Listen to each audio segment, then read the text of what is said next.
सुकरात ने 6000 वर्ष पहले लिखा था कि आज की पीढ़ी बहुत बदतमीज हो गई है, बड़ों का आदर नहीं करती और ना उनके कहने के अनुसार काम करती है।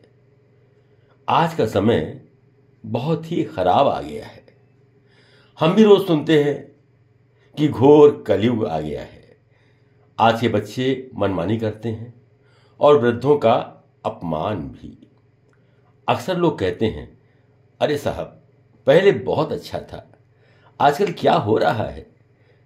लोग सतयुग, द्वापर युग, त्रेता युग की याद करते हुए दुहाई देते हैं कि तब हमारे देश की स्थिति क्या थी, लोग कैसे थे, वातावरण कैसा था, और अब तो भाई कलयुग आ गया है, जो ना हो जाए वो थोड़ा। इसी प्रकार कुछ लोग गांव की सभ्यता के बड़े बड़े गीत गाते हैं कि गांव में क्या अपनापन था, क्या भाईचारा था, सब एक दूसरे के काम आते थे और शहर में तो कोई किसी को पहचानता भी नहीं। यदि अब विचार किया जाए और थोड़ा सा अपनी दृष्टि को तटस्थ बनाकर चिंतन किया जाए तो कुछ और ही सत्य सामने आएगा।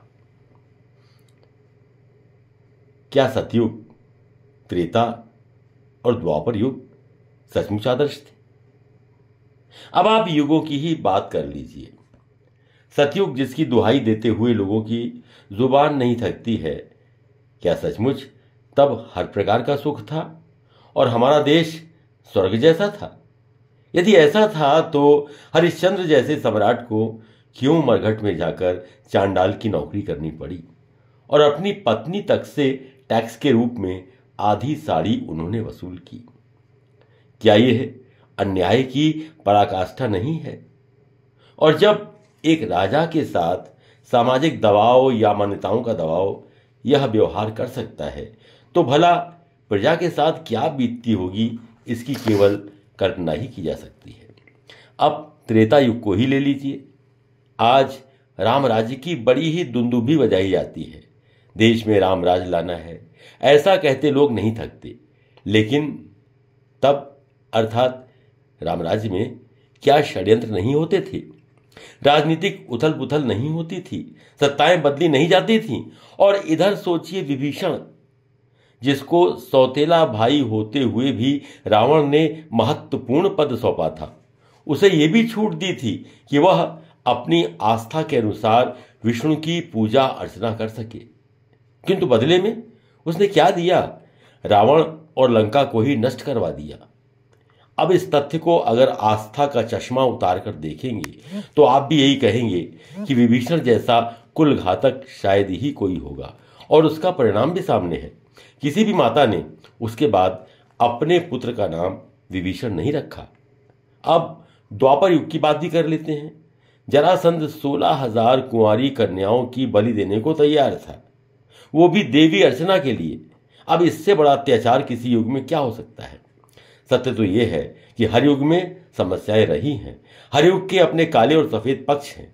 केवल नजर की बात है। हम जिस नजर से किसी भी परिस्थिति को देखते हैं वही हमें नजर आता है।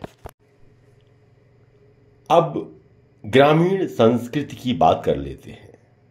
अगर सचमुच गांव में इतना भाईचारा, एक दूसरे के प्रति भ्रातृभाव जैसी स्थितियां थीं, तो फिर प्रेमचंद्र के उपन्यासों में जो गांव का चित्र है वो क्या झूठा है?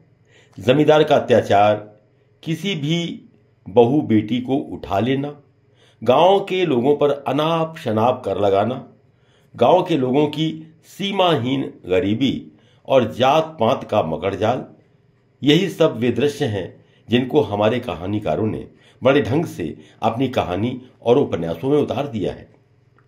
महाभारत को यदि आप ध्यान से पढ़ें तो यह स्पष्ट हो जाएगा कि वहां अच्छे लोग भी हैं, बहुत अच्छे लोग हैं, देवताओं जैसे लोग हैं, लेकिन बुरे, बहुत बुरे और राक्षसी प्रवृत्ति के लोग भी हैं।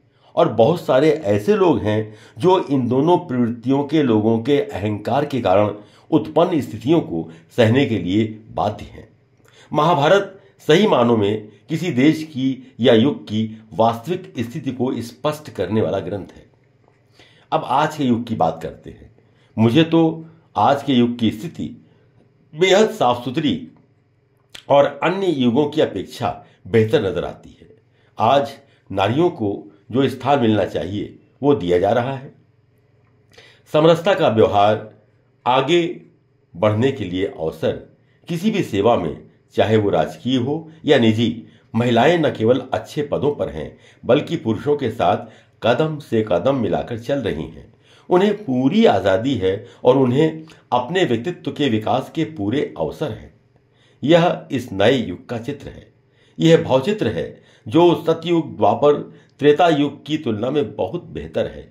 महिलाएं भौतिक स्तर पर, बौद्धिक स्तर पर अपनी क्षमताएं सिद्ध कर रही हैं। वे सेल्फ डिपेंडेंट हैं, अर्थात अपनी आवश्यकताओं के लिए वे किसी पर आश्रित नहीं हैं। ये है हमारे इस कलयुग की असली छवि।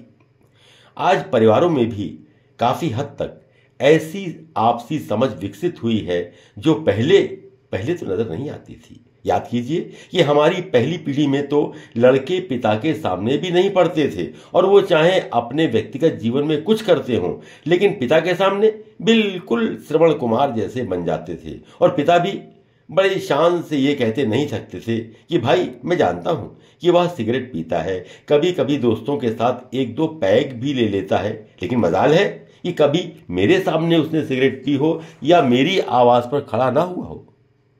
पिता इसी गलतफहमी में खुश रहता था और उधर परिवार में विघटन के सूत्र पनपते रहते थे। आज भौतिक दूरियां तो हो गई हैं, क्योंकि आज के बच्चे उसी शहर में अपना कैरियर शुरू करें जहां वे पैदा हुए हैं, ये बहुत संभव नहीं रह गया है। लेकिन इसके बावजूद उनके और उनके पिता के बीच में दूसरे शहरों में रहकर नौकरी करने के बावजूद एक अंडरस्टैंडिंग, एक समझ रहती है। पिता और पुत्री के आपसी संबंधों में एक समरसता विकसित हुई है। एक दूसरे को मित्र समझने का भाव भी विकसित हुआ है और इस कारण बहुत सारी समस्याएं जो पहले परिवारों में नजर आती थीं, वे काफी सीमा तक कम हो गई हैं। तो सत्य तो यह है कि हर युग का अपना अलग चित्र है। उस चित्र में बहुत सारे रंग हैं, कोई फीका है, कोई चटक, कोई सामान्य। समस्याएं हर युग में थीं और रहेंगी। हमें तो युग के साथ चलना पड़ेगा। विज्ञान जो सुविधाएं हमारे लिए विकसित कर रहा है, उनका सकारात्मक लाभ अगर हमने लिया तो निश्चित रूप से विकास होगा ही होगा। न सब कुछ पुराना अच्छा था, न सब कुछ आधुनिक खराब है। इसी यथार्थ को सामने रखकर चला जाए तो जीवन ठीक से चलता रहेगा। आज के युग में जिसे हम कल युग कहते हैं, उस युग में अगर आप ध्यान देंगे तो आपको भी लगेगा कि आदमी को उसकी तकलीफों के समय अधिक सुविधाएं मिलने के बहुत सारे तरीके समाज में विकसित हुए हैं और उनका लाभ आदमी को मिल रहा है। विशेष बात यह है कि समाज के समर्थ लोग इनको आर्थिक सहयोग दे रहे हैं, इनको स्थापित करने में अपनी ऊर्जा और संपन्नता का इस्तेमाल कर रहे हैं। ये क्या कोई अच्छा लक्षण नहीं है? अपरिचित व्यक्तियों के पार्थिव शरीर के दाह संस्कार के लिए क्षेत्र बजाजा कमेटी के रूप में एक संस्था निस्वार्थ भाव से काम कर रही है। क्या यह प्रशंसनीय नहीं है? आगरा में ही हेल्प आगरा जैसी संस्थाएं उभर कर आई हैं जो सेवा के क्षेत्र में नए आयाम स्थापित कर रही हैं, बड़े बड़े ऑपरेशन मुफ्त करवा रही हैं और ऐसी संस्थाएं अब प्रत्येक नगर में स्थापित हो रही हैं।